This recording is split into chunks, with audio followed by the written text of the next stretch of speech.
Inilah Injil suci menurut Matius.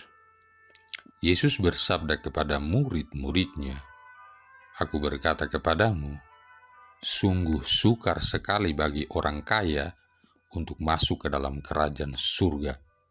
Sekali lagi aku berkata kepadamu, lebih mudah seekor unta masuk melalui lubang jarum daripada seorang kaya masuk ke dalam kerajaan surga." Mendengar itu gemparlah para murid dan berkata, "Jika demikian, siapakah yang dapat diselamatkan?" Yesus memandang mereka dan berkata, "Bagi manusia hal ini tidak mungkin, tetapi bagi Allah segala sesuatu mungkin." Lalu Petrus berkata kepada Yesus, "Kami ini telah meninggalkan segala sesuatu dan mengikuti Engkau. Jadi, apakah yang akan kami peroleh?"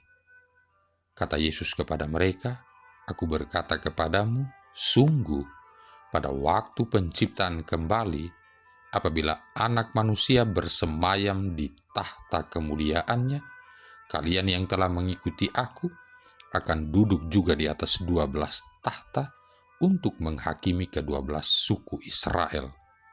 Dan setiap orang yang demi namaku meninggalkan rumahnya, saudara-saudarinya, bapak atau ibunya, anak-anak atau ladangnya, akan menerima kembali 100 kali lipat dan akan memperoleh hidup yang kekal. Tetapi banyak orang yang terdahulu akan menjadi yang terakhir, dan yang terakhir akan menjadi yang terdahulu." Demikianlah sabda Tuhan. Saudara-saudari yang terkasih, Injil hari ini berbicara tentang sesuatu yang sangat dekat dengan hidup kita. Harta, kekayaan, kenyamanan, dan keterikatan hati. Dan terus terang, ini Injil yang agak berbahaya untuk didengarkan. Mengapa? Karena kalau pastor berbicara tentang dosa orang lain, maka kita biasanya berkata, "Betul Romo, itu memang harus ditegur." Tapi kalau Injil mulai berbicara tentang uang, harta, kesenangan, dan keterikatan hati, maka kita akan mulai gelisah. Kita bahkan mulai berpikir, "Romo, jangan terlalu lama homilinya." Sebab kita tahu, kalau homili terlalu panjang, nanti uang kolekte keburu dingin. Yesus berkata, lebih mudah seekor unta masuk melalui lubang jarum daripada seorang kaya masuk ke dalam kerajaan surga. Jangan langsung salah mengerti. Yesus tidak mengatakan bahwa menjadi kaya adalah dosa. Kitab suci juga tidak mengajarkan bahwa orang miskin otomatis masuk surga dan orang kaya otomatis masuk neraka. Masalahnya bukan terutama pada berapa banyak yang kita miliki. Masalahnya adalah apakah yang kita miliki itu mulai memiliki kita? Ada beberapa hal yang bisa kita maknai dari Injil hari ini. Yang pertama, harta bukan dosa, tetapi keterikatan bisa menjadi berhala. Kita semua butuh uang, perlu makan, perlu rumah, perlu pendidikan, perlu biaya kesehatan, perlu pekerjaan. Jadi bukan soal apakah kita mempunyai harta atau tidak. Persoalannya adalah siapa yang menjadi Tuhan dalam hidup kita. Apakah Tuhan yang menjadi Tuhan atau uang? Sebab ada orang yang mulutnya berkata, "Tuhan adalah segalanya bagi saya," tetapi ketika uang berkurang sedikit, imannya juga ikut berkurang. Ketika rekening aman, dia berkata, "Tuhan baik." Ketika rekening mulai menipis, "Tuhan, Engkau sebenarnya masih ada atau tidak?" Ini yang harus kita renungkan. Kadang-kadang kita tidak menyembah patung emas, kita menyembah saldo. Kita tidak berlutut di depan uang, tapi hidup kita bisa berlutut di hadapan uang. Kita bekerja dari pagi sampai malam demi uang. Kita bertengkar karena uang. Kita kehilangan persahabatan karena uang. Kita bahkan bisa kehilangan keluarga karena terlalu sibuk mengejar uang. Lalu setelah semuanya terkumpul, kita malah bertanya, mengapa saya tidak bahagia? Karena uang memang bisa membeli kasur yang mahal, tetapi tidak selalu bisa membeli tidur yang nyenyak. Bisa membeli rumah besar, tetapi tidak bisa membeli keluarga yang rukun. Bisa membeli obat, tetapi tidak bisa membeli kesehatan. Bisa membeli banyak teman saat kita kaya, tetapi belum tentu bisa menemukan satu sahabat ketika kita jatuh. Yang kedua, Yesus bukan anti kekayaan, Yesus anti perbudakan oleh kekayaan. Saudara-saudari yang terkasih, ada orang miskin yang sangat terikat pada uang. Ada orang kaya yang sangat murah hati. Jadi jangan kita berpikir, kalau saya miskin berarti saya pasti dekat dengan Tuhan. Oh, belum tentu. Orang miskin juga bisa iri. Orang miskin juga bisa serakah. Orang kaya juga bisa murah hati. Jadi persoalannya bukan ukuran dompet. Persoalannya adalah ukuran hati. Kita bisa punya sedikit, tetapi hati kita penuh dengan keserakahan. Sebaliknya kita bisa memiliki banyak, tetapi hati kita terbuka untuk berbagi. Karena itu pertanyaannya bukan berapa banyak yang saya punya, tetapi berapa banyak yang bersedia saya bagikan. Ini penting, sebab ada orang yang ketika mendapat rejeki lebih, doanya bukan, Tuhan, bagaimana saya bisa menjadi berkat, tetapi Tuhan, bagaimana supaya saya mendapat lebih banyak lagi. Dan kalau sudah mendapat lebih banyak, Tuhan jangan sampai berkurang. Dan ketika sudah tua, Tuhan beri saya umur panjang supaya saya bisa menjaga semua ini. Padahal Tuhan mungkin sedang berkata, anakku, kapan engkau akan mulai menikmati hidup dan berbagi dengan sesamamu? Yang ketiga, bahaya terbesar bukan memiliki harta, tetapi kehilangan kebebasan hati. Yesus ingin kita bebas. Bebas dari dosa, bebas dari keserakahan, bebas dari kebutuhan untuk selalu memiliki lebih. Sebab kalau hati kita sudah dikuasai oleh harta, kita tidak lagi menjadi tuan atas harta. Harta menjadi tuan atas kita. Kita berkata, ini rumah saya. Tetapi kadang-kadang rumah itu yang mengatur hidup kita. Kita berkata, ini mobil saya. Tetapi kita bekerja mati-matian hanya untuk membayar cicilannya. Kita berkata, ini uang saya. Tetapi uang itu membuat kita tidak punya waktu untuk Tuhan, keluarga, dan sesama. Akhirnya, kita mempunyai banyak barang, tetapi kehilangan banyak hal yang lebih penting. Ada orang yang punya rumah besar, tetapi tidak punya waktu untuk duduk bersama keluarganya. Ada yang punya kendaraan bagus mewah, tetapi tidak pernah mengunjungi orang tuanya. Ada yang punya banyak uang, tetapi tidak punya ketenangan. Ada yang punya banyak teman di media sosial, tetapi tidak punya satu orang yang benar-benar bisa diajak menangis. Kita harus hati-hati. Jangan sampai hidup kita penuh dengan benda, tetapi kosong dari makna.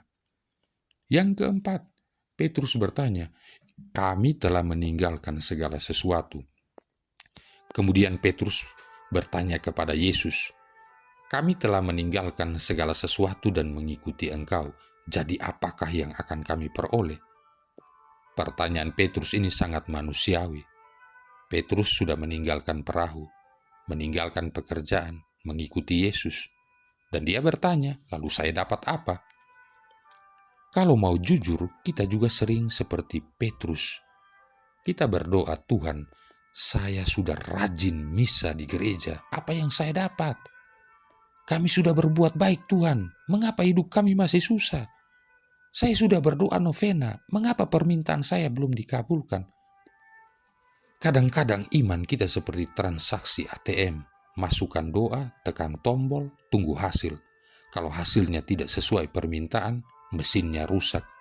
Padahal Tuhan bukan ATM.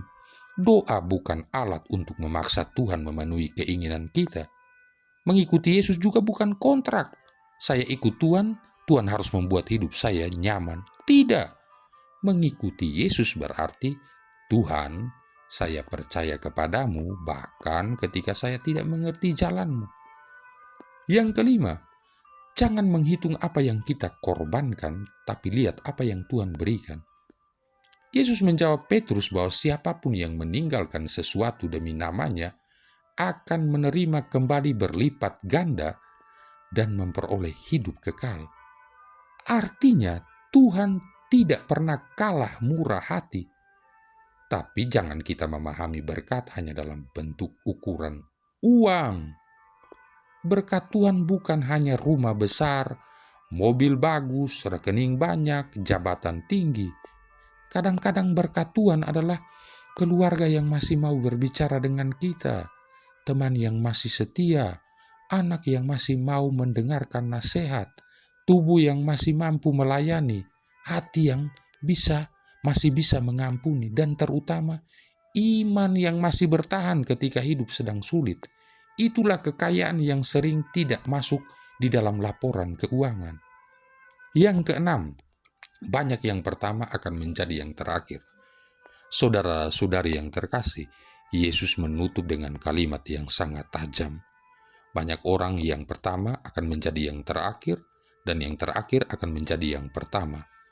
Ini tamparan bagi mentalitas dunia. Dunia berkata yang pertama adalah yang paling kaya, yang pertama adalah yang paling terkenal, yang pertama adalah yang paling berkuasa, yang pertama adalah yang paling banyak pengikut. Tetapi Yesus berkata, tidak begitu di hadapan Allah. Di hadapan Allah, yang besar bukan yang paling banyak memiliki. Yang besar adalah yang paling banyak memberi. Yang tinggi bukan yang paling banyak dihormati. Yang tinggi adalah yang paling rendah hati. Yang pertama bukan yang selalu berada di depan. Yang pertama adalah yang bersedia menjadi pelayan. Kadang-kadang kita ini ingin duduk di kursi paling depan, tetapi kalau diminta membantu membersihkan gereja, tiba-tiba kita punya alasan, maaf saya ada urusan. Aneh. Kalau ada acara makan, kita paling cepat datang. Kalau ada kerja bakti, kita tiba-tiba menjadi orang yang sangat sibuk. Kalau ada jabatan, kita maju. Kalau ada pelayanan yang berat, kita mundur. Kita ingin mahkota tanpa salib. Padahal dalam Injil, jalan menuju kemuliaan selalu melewati pelayanan, pengorbanan, dan kasih. Dan yang ketujuh, apa yang sebenarnya menguasai hati kita? Saudara-saudari yang terkasih, hari ini Yesus tidak bertanya berapa banyak uang yang ada di rekeningmu. Yesus bertanya lebih dalam, siapa yang menguasai hatimu? Kalau Tuhan yang menguasai hati kita, maka harta akan menjadi alat untuk berbuat baik. Kalau uang yang menguasai hati kita, Tuhan pun bisa kita jadikan alat untuk mendapatkan uang. Maka hari ini mari kita periksa hati. Apakah saya bekerja untuk hidup? Atau saya hidup hanya untuk bekerja? Apakah saya memiliki harta?